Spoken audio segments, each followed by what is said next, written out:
శబ్దం శూన్యం, శబ్దమే ఆరంభం, శబ్దమే అంతం కూడా. శబ్దమే అమరమైంది, భ్రమ కూడా శబ్దమే. శబ్దమనే ఈ మాట విచిత్రమైనది. ఒక్కోసారి ఈ శబ్దం అందరినీ నవ్విస్తుంది, ఒక్కోసారి ఏడిపిస్తుంది.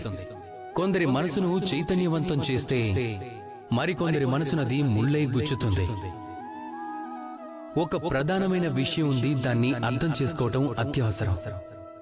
తమరి మనసు, తమరి హృదయం ఎంత స్వచ్ఛమైనదైనప్పటికీ, ఎంతో పవిత్రంగా ఉన్నప్పటికీ, తమరి ఆలోచన సరళి ఎంత స్పష్టంగా ఉన్నప్పటికీ, తమరి మాట మంచిగా లేకపోతే, తమరి శబ్దం స్వచ్ఛంగా లేకపోతే, ఆ మాటలే మిమ్మల్ని చెయ్యని కర్మఫలాన్ని అనుభవించేలా చేస్తూ ఉంటాయి.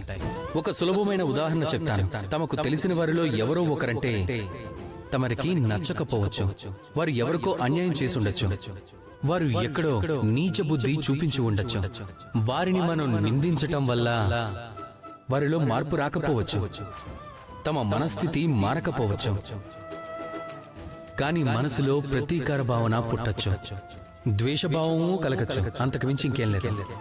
అందుకే మీ మాటలను అదుపు చేసుకోండి, మీ వాక్కులను అదుపు చేసుకోండి. ఉత్తమోత్తమైన వ్యక్తులు కూడా జాగ్రత్త పడక తప్పదు.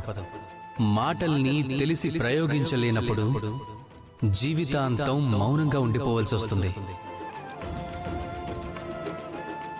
కనుక మాటలను అదుపు చేసుకుని పొదుపుగా వాడటం మంచిది. మీ వాక్కులో ప్రేమ ఉండేలా చూడండి, అలానే వారితో ప్రేమతో మాట్లాడండి.